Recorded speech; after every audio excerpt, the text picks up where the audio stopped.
Hello friends, welcome to English Shorthand class. Ready? 1, 2, 3, start.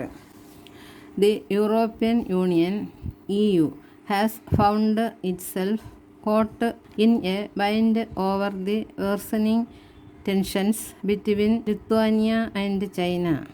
Last week, top EU diplomats met to find a way to de-escalate tensions before a planned EU-China summit expected in the coming weeks. After a two-day meet of foreign ministers in France, the EU's foreign policy chief Joseph Borrell said the grouping expressed solidarity with Lithuania, which is a member of the EU and NATO. He, however, stopped short of announcing any concrete actions.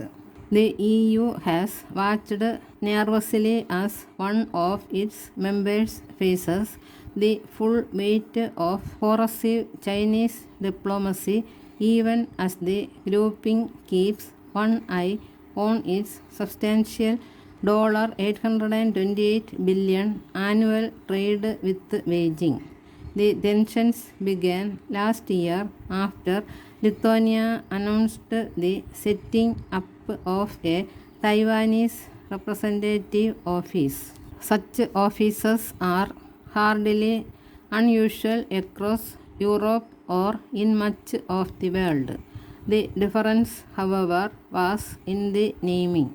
The offices elsewhere are not called Taiwanese but are named as in New Delhi Taipei economic and cultural centers because of the One China policy followed by most countries, including India, that do not have formal diplomatic relations with Taiwan.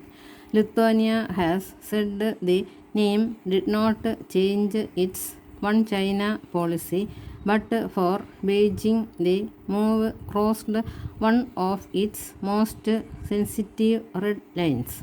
The opening of the office followed a number of developments that strained relations after the election of a coalition government that has underlined the importance of democratic values in the foreign policy of the first former Soviet republic that declared independence, as well as pushed closer ties with Washington. If the rest of Europe is unlikely to similarly test Beijing's Taiwan red lines, what has alarmed the EU is the forcefulness of China's response, which has ranged from downgrading ties, recalling its ambassador, and effective trade blockade, and especially the moves to pressure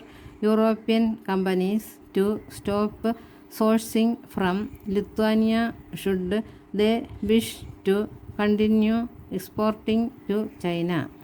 China's response suggests an attempt to, as Chinese strategists like to say, kill the chicken to scare the monkeys and ensure other countries do not contemplate a similar move. Beyond the Lithuania-China tensions, of particular salience to India is how the EU as a major power will take forward ties with China, as it similarly weighs strategic considerations against a booming trading relationship. China's use of trade as leverage and as a method of coercion, which stands in stark contrast to its declaration in October on the 50th anniversary of its UN membership that it eschews power politics and hegemony, is another matter of concern.